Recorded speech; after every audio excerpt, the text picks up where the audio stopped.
Alan Heymart mengemukakan bahwa akar anti-intelektualisme di kalangan masyarakat Amerika mungkin bukan pada Calvinis dan evangelis, melainkan pada orang Boston yang lebih rasional seperti Charles Chauncey atau Samuel Quincy yang lebih menyukai gagasan tentang Tuhan yang lebih sederhana dan jelas.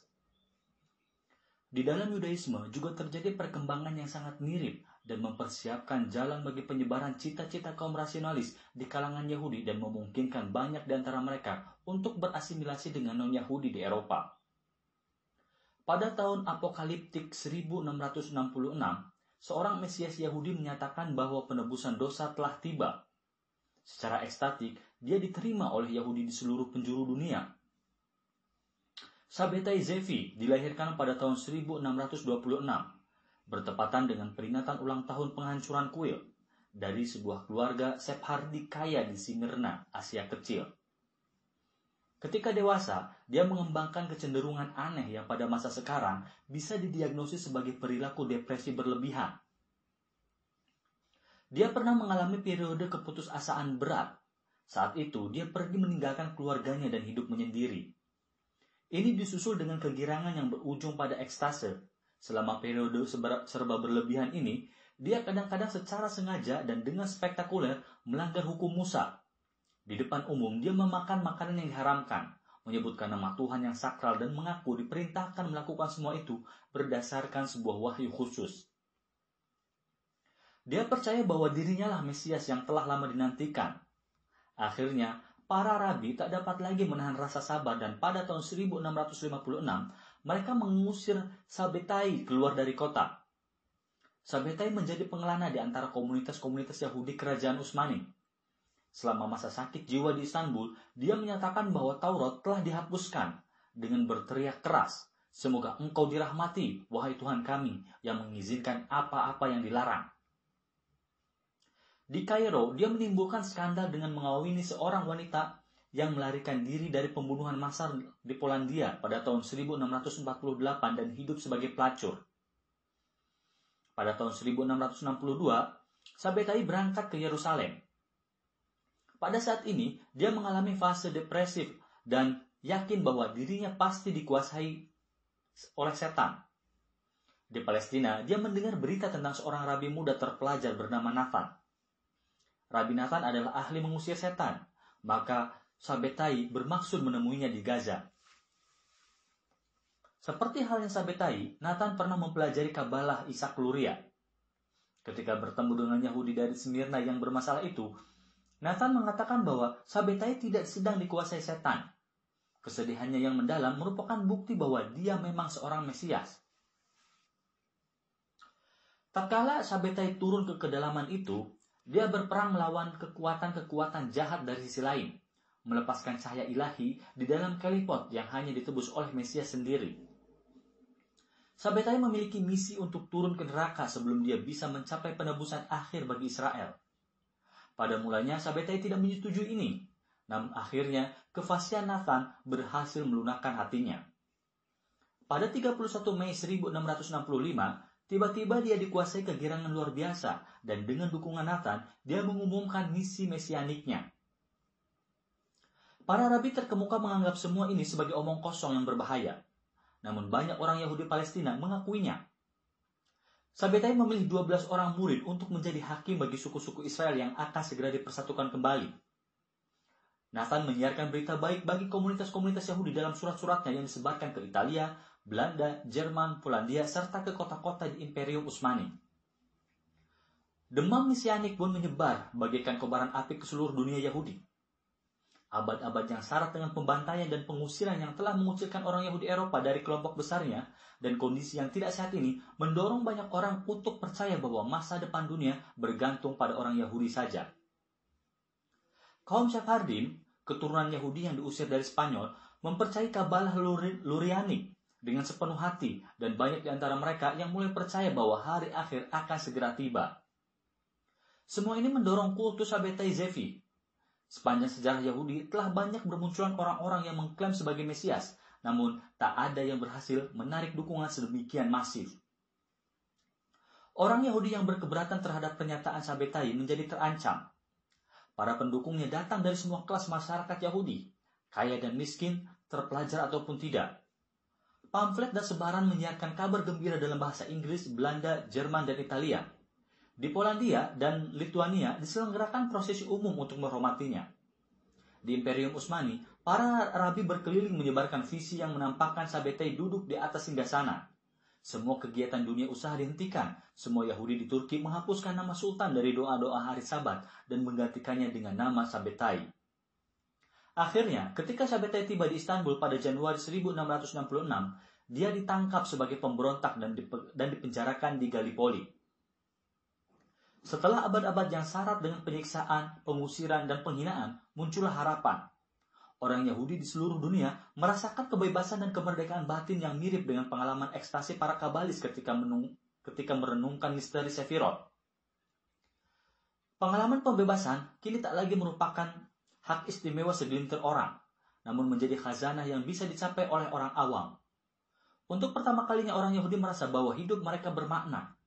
Penebusan dosa bukan lagi merupakan harapan masa depan yang kabur, namun adalah sesuatu yang nyata dan penuh makna di masa sekarang. Pembebasan telah tiba. Letupan perasaan yang tiba-tiba ini menciptakan kesan tak terhapuskan. Mata seluruh Yahudi tertuju ke Gallipoli, tempat Sabbatai berhasil menarik hati penangkapnya. Wazir Turki merumahkannya dalam suasana yang menyenangkan. Sabbatai menandatangani surat-suratnya dengan pernyataan, "Aku adalah penguasa Tuhanmu, Sabbatai Zevi." Namun ketika dia dibawa kembali ke Istanbul untuk diadili, sekali lagi dia ditimpa depresi. Sultan memberinya pilihan menganut Islam atau mati, dan Sabbatai memilih Islam dan segera dibebaskan. Kepadanya diberikan tunjangan kerajaan dan wafat sebagai Muslim yang taat pada 17 September tahun 1676. Tentunya berita mengejutkan itu mengecewakan para pendukungnya. Banyak di antara mereka yang pada saat itu juga kehilangan iman. Para rabi berupaya menghapus kenangan tentang dirinya dari muka bumi.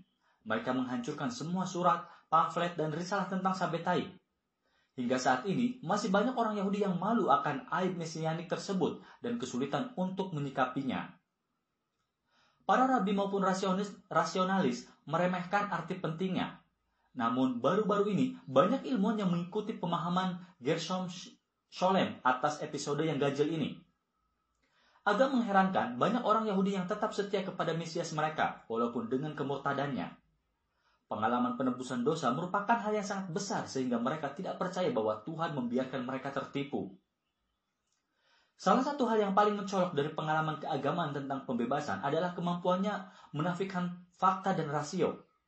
Ketika dihadapkan pada pilihan melupakan harapan baru atau menerima sang Mesias yang murtad, sejumlah besar orang Yahudi dari semua kelas masyarakat menolak untuk tunduk kepada fakta sejarah yang pahit. Nathan dari Gaza menghabiskan sisa umurnya untuk mendakwahkan misteri Sabbatai. Dengan menganut Islam, berarti dia telah melanjutkan pertempuran lamanya melawan kekuatan jahat. Sabbatai terpaksa menodai kesucian umatnya dengan turun ke dalam kegelapan demi membebaskan Kalipot. Dia telah menerima beban tragis misinya dan turun ke tempat terbawah untuk menaklukkan alam tak bertuhan dari dalam. Di Turki dan Yunani, sekitar 200 keluarga tetap setia kepada Sabbatai. Setelah kematiannya, mereka memutuskan untuk meneladaninya demi melanjutkan peperangannya melawan kejahatan dan menganut agama Islam secara massal pada tahun 1683. Secara diam-diam mereka tetap setia kepada Yahudi, menjalin hubungan erat dengan para rabi dan berkumpul di sinagoga tersamar dari rumah ke rumah. Pada tahun 1689, pemimpin mereka Jakub Querido melaksanakan ibadah haji ke Mekah. Dan janda Mesias mengumumkan dirinya sebagai reinkarnasi Sabbatai Zevi.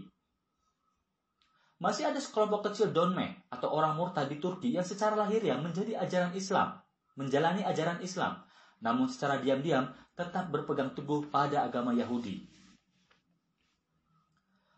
Para Sabbatarian lain tidak bersikap sejauh ini, tetapi tetap setia kepada Mesias mereka dan kepada sinagoga. Jumlah Sabbatarian rahasia ini lebih banyak dari yang pernah diperkirakan. Selama abad ke-19, banyak orang Yahudi yang berasimilasi dengan atau menganut bentuk Yudaisme yang lebih liberal, merasa malu memiliki leluhur beraliran Sabbatarian. Namun, tampaknya banyak rabi terkemuka abad ke-18 percaya bahwa Sabbatai adalah seorang Mesias. Scholem berpendapat bahwa meskipun Mesianisme tidak pernah menjadi gerakan massa dalam Yudaisme, jumlahnya tidak bisa dianggap remeh. Aliran itu memiliki daya tarik istimewa bagi kaum Moranos yang pernah dipaksa Spanyol untuk menganut Kristen namun akhirnya kembali ke Yudaisme. Penjelasan tentang kemurtadan sebagai sebuah misteri telah berhasil meredakan rasa bersalah dan sedih mereka. Sabbatarian berkembang di komunitas Sephardic di Maroko, Balkan, Italia, dan Lituania. Beberapa di antaranya, seperti Benjamin Kohn dan Reggio dan Abraham Rorigo dari Modena, terkenal sebagai kabalis yang tetap menjaga hubungan dengan gerakan rahasia. Di Balkan, sekte mesianik menyebar ke orang Yahudi Ashkenazik di Polandia yang dilemahkan dan ditindas oleh gerakan antisemitisme yang menyala di Eropa Timur. Pada tahun 1759, para murid seorang rabi asing dan malang, Jacob Frank, meneladani Mesias mereka dan secara massal beralih memeluk Kristen, sambil tetap bersetia kepada Yudaisme secara diam-diam. Scholem memberikan contoh peristiwa yang hampir sama di kalangan Kristen. Sekitar 600 tahun sebelumnya, ada sekelompok Yahudi yang tak mampu untuk menghapuskan harapan mereka terhadap seorang Mesias yang mati sebagai pelaku kriminal biasa di Yerusalem. Apa yang oleh Paulus disebut skandal salib tak kurang mengejutkannya dibanding skandal seorang Mesias yang murtad. Dalam kedua kasus itu, para pengikutnya memproklamasikan kelahiran bentuk Yudaisme baru untuk menggantikan yang lama. Mereka menganut sebuah kredo yang paradoksikal. Kepercayaan kaum Kristen bahwa ada kehidupan baru dalam kekalahan salib adalah mirip dengan keyakinan kaum Sabbatarian bahwa kemurtadan merupakan sebuah misteri yang sakral. Kedua kelompok itu percaya bahwa sebutir gandum harus dibusukkan di dalam tanah agar bisa berbuah.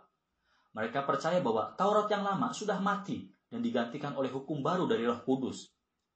Keduanya mengembangkan konsepsi ketuhanan trinitarian dan inkarnasional.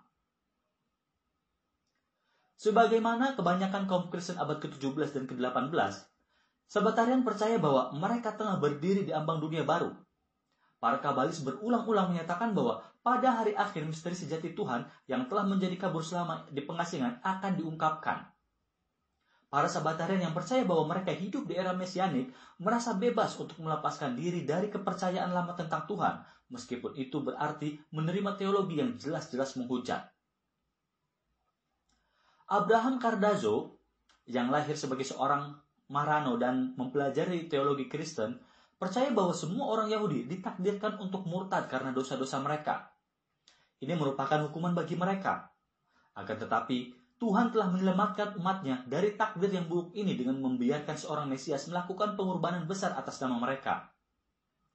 Dia tiba pada kesimpulan mengerikan bahwa selama berada di pengasingan, kaum Yahudi telah kehilangan seluruh pengetahuan yang benar tentang Tuhan. Seperti halnya kaum Kristen dan Deis zaman pencerahan, Cardozo berusaha untuk membuang apa yang dipandangnya sebagai bid'ah tidak otentik dari agamanya dan kembali kepada keyakinan murni Alkitab. Dapat diingat lagi bahwa selama abad kedua, beberapa orang Kristen Gnostik telah mengembangkan sejenis metafisika antisemitisme dengan membedakan Tuhan Yesus Kristus yang gaib dari Tuhan kaum Yahudi yang kejam, yang bertanggung jawab atas penciptaan alam. Kini, secara tanpa sadar, Cardozo menghidupkan kembali gagasan kuno ini, tetapi memutarbalikannya dengan sempurna. Dia juga mengajarkan bahwa ada dua Tuhan. Satunya adalah Tuhan yang mewahyukan diri kepada Israel, dan satunya lagi adalah yang diketahui umum. Dalam setiap peradaban, orang-orang telah membuktikan adanya sebab pertama. Ini adalah Tuhan Aristoteles yang disembah oleh seluruh dunia pagan. Tuhan ini tidak memiliki makna religius. Dia tidak pernah menciptakan alam dan sama sekali tidak menaruh perhatian pada manusia. Oleh karena itu, dia tidak mewahyukan dirinya dan tak pernah disebut di dalam Alkitab. Tuhan yang kedua adalah Tuhan yang pernah mewahyukan diri kepada Ibrahim, Musa, dan nabi-nabi lain. Tuhan ini sangat berbeda. Dia telah menciptakan alam dari ketiadaan, telah menyelamatkan Israel dan menjadi Tuhan Israel. Akan tetapi, di pengasingan, filosof-filosof semacam Saadia dan Maimonides dikelilingi oleh Goyim dan menyerap beberapa pemikiran mereka. Akibatnya, mereka telah menyamakan kedua Tuhan itu dan mengajarkan kepada orang Yahudi bahwa keduanya adalah satu dan sama. Akibatnya, orang-orang Yahudi mulai menyembah Tuhan para filosof itu seolah-olah dia adalah Tuhan nenek moyang mereka. Bagaimana kedua Tuhan itu berhubungan satu sama lain? Cardozo mengembangkan teologi Trinitarian untuk menjelaskan ilah tambahan ini tanpa meninggalkan monoteisme Yahudi. Ada Tuhan tertinggi yang terdiri atas 3 hipostases atau parzufim atau wajah. Yang pertama disebut Atika Kadisha, yang suci dan terdahulu. Inilah sebab pertama. Parzuf kedua, yang beremanasi dari yang pertama, disebut Malka Kadisha, dialah Tuhan Israel. Parzuf ketiga adalah Shekhinah, yang terasing dari Tuhan tertinggi seperti yang telah dijelaskan oleh Ishak Luria. Cardozo menyatakan bahwa ketiga simpul keimanan ini bukanlah 3 Tuhan yang sama sekali terpisah, melainkan menyatu secara misterius, karena ketiganya memanifestasikan satu Tuhan tertinggi. Cardozo adalah seorang Sabbatarian moderat. Dia tidak percaya bahwa dia harus menjadi murtad sebab Shabbatai Zevi telah melaksanakan kewajiban berat itu atas namanya. Akan tetapi, dengan mengetengahkan Trinitas, dia sebenarnya telah melanggar sebuah pantangan. Sejak berabad-abad lalu, orang Yahudi telah membenci Trinitarianisme yang mereka anggap sebagai penghujatan dan keberhalaan. Namun, sekelompok besar Yahudi tertarik pada visi terlalang ini. Tahun-tahun berlalu tanpa satupun perubahan yang terjadi di dunia. Kaum Sabbatarian pun memodifikasi harapan-harapan mesianik mereka. Sabbatarian semacam Nehemia Haim, Samuel Primo, Jonathan Eibeskus tiba pada kesimpulan bahwa misteri ketuhanan tidak pernah terungkap secara utuh pada tahun 1666. Shekhinah memang mulai bangkit dari debu, seperti yang diramalkan Luria, tetapi belum kembali bersatu dengan Tuhan. Penebusan dosa adalah sebuah proses bertahap, dan selama masa transisi ini diizinkan untuk melanjutkan pengalaman hukum lama dan beribadah di sinagoga, sambil diam-diam tetap setia kepada doktrin mesianik. Sabbatarianisme yang telah direvisi ini memperlihatkan betapa banyak rabi yang masih percaya bahwa Shabbatai Zevi adalah Mesias, tetap berdiri di atas mimbar-mimbar selama abad ke-18. Para ekstremis murtad yang mengadopsi teologi inkarnasi berarti telah melanggar pantangan Yahudi yang lain. Mereka mulai percaya bahwa Shabbatai Zevi tidak hanya seorang Mesias, tetapi juga inkarnasi Tuhan. Seperti halnya dalam Kristen, kepercayaan semacam ini berkembang perlahan-lahan. Abraham Cardozo mengajarkan sebuah doktrin yang mirip dengan kepercayaan Paulus pada kemuliaan Yesus setelah kebangkitannya. Penebusan dosa dimulai pada saat kemurtadan Shabbatai. Ketika itu, dia diangkat ke hadirat Trinitas Parzufim, yang suci, telah merahmatinya, mengangkat dia ke atas, dan Shabbatai Zevi naik menjadi Tuhan di tempatnya. Dengan demikian, dia telah dipromosikan kepada status ketuhanan dan menempati kedudukan sebagai Tuhan Israel, Parzuf kedua. Segera setelah itu, Donme yang telah menganut Islam membawa gagasan ini lebih jauh dan memutuskan bahwa Tuhan Israel telah turun dan mitis di dalam diri Shabbatai. Karena mempercayai bahwa setiap pemimpin mereka merupakan titisan Sang Mesias, para pemimpin itu pun menjadi avatar-avatar seperti halnya mungkin para imam Syiah. Oleh karena itu, setiap generasi pemurtad memiliki seorang pemimpin yang merupakan titisan Tuhan. Jacob Frank yang memimpin para murid Askenaziknya menerima baptisme pada tahun 1759. Secara tidak langsung pernah menyatakan bahwa dirinya adalah inkarnasi Tuhan sejak awal. Dia digambarkan sebagai tokoh yang paling menakutkan dalam keseluruhan sejarah Yudaisme. Dia tidak mengenyam pendidikan dan bangga akan hal itu, tetapi memiliki kemampuan untuk mengembangkan sebuah mitologi gelap yang memesona banyak orang Yahudi yang merasa agama mereka kosong dan tidak memuaskan. Frank mengajarkan bahwa Tuhan yang lama digantikan, bahkan semua agama harus dihancurkan agar Tuhan dapat memancarkan sinar dengan terang. Dalam risalahnya Slowa Panskie atau Firman-Firman Tuhan, dia membawa Sabbatarianisme ke batas terjauh nihilisme. Segala sesuatu harus dihancurkan. Kemanapun Adam melangkah, di sana dibangun sebuah kota. Tetapi kemanapun aku melangkah, di situ semuanya akan dihancurkan karena aku datang ke dunia hanya untuk menghancurkan dan membinasakan. Di sini terdapat kemiripan yang cukup mengusik dengan beberapa perkataan Kristus bahwa dia datang tidak untuk membawa kedamaian, tetapi pedang. Akan tetapi, berbeda dari Yesus dan Paulus, Frank tidak bermaksud meletakkan sesuatu untuk menggantikan keyakinan yang lama. Kredo nihilistiknya mungkin tidak terlalu berbeda dengan tokoh sejamannya yang lebih belia, yakni Marquis de Sade. Hanya dengan melalui degradasi ke bawah, manusia dapat naik menjumpai Tuhan yang maha baik. Ini tidak saja berarti penolakan terhadap semua agama, tetapi juga perilaku-perilaku aneh yang mengakibatkan celah dan kehinaan yang sengaja. Frank bukanlah seorang kabalis, tetapi dia mengajarkan versi kasar dari teologi Cardozo. Dia percaya bahwa masing-masing dari ketiga parzufim dalam Trinitas Sabbatarian akan diwakili di bumi oleh seorang Mesias. Sabbatai Zevi, yang oleh Frank sering disebut sebagai yang pertama, merupakan inkarnasi Tuhan yang maha baik, yang dalam konsepsi Cardozo berkedudukan sebagai Atika Kadisha. Frank sendiri merupakan inkarnasi parzuf kedua, Tuhan Israel. Mesias ketiga yang menjadi inkarnasi Shekinah adalah seorang perempuan yang oleh Frank disebut virgin. Namun, pada masa sekarang, dunia sedang ditundukkan oleh kekuatan jahat. Dunia tidak akan disucikan dari dosa kecuali jika manusia telah menganut Injil nihilistik Frank. Tangga Jakob berbentuk huruf V untuk naik menuju Tuhan. Orang pertama-tama harus turun ke kedalaman seperti halnya Yesus dan Sabbatai. Inilah yang sering kukatakan kepada kalian. Demikian Frank memaklumatkan. Kristus, seperti kalian ketahui, bersabda bahwa dia telah datang untuk membebaskan seluruh dunia dari kekuatan setan. Tetapi aku datang untuk membebaskannya dari semua hukum dan adat yang pernah ada. Adalah kewajibanku untuk menghapuskan semuanya sehingga Tuhan yang maha baik bisa mewahyukan dirinya. Orang-orang yang ingin bertemu Tuhan dan memerdekakan diri dari kekuatan jahat harus mengikuti pemimpin mereka selangkah demi selangkah ke dalam jurang itu. Melanggar semua hukum yang pernah mereka anggap paling sakral. Kukatakan kepada kalian bahwa semua yang ingin menjadi kesatria haruslah menanggalkan agama. Ini berarti mereka harus meraih kebebasan dengan kekuatan mereka sendiri. Dalam sabda terakhir ini dapat kita rasakan hubungan antara visi gila Frank dengan pencerahan rasionalis. Orang Yahudi Polandia yang telah mengadopsi ajarannya dengan jelas menyadari bahwa agama mereka sudah tidak lagi membuat mereka mampu menyikapi lingkungan mereka yang mengerikan di dalam dunia yang tak lagi aman bagi kaum Yahudi. Setelah kematian Frank, Frankisme kehilangan banyak pandangan anarkisnya. Hanya menyisakan kepercayaan bahwa Frank adalah inkarnasi Tuhan dan apa yang oleh Scholem disebut rasa keselamatan diri yang melimpah dan bersinar. Mereka memandang revolusi Prancis sebagai tanda kekuasaan Tuhan atas nama mereka. Mereka meninggalkan antinomianisme demi politik, mengimpikan sebuah revolusi yang akan membangun dunia kembali.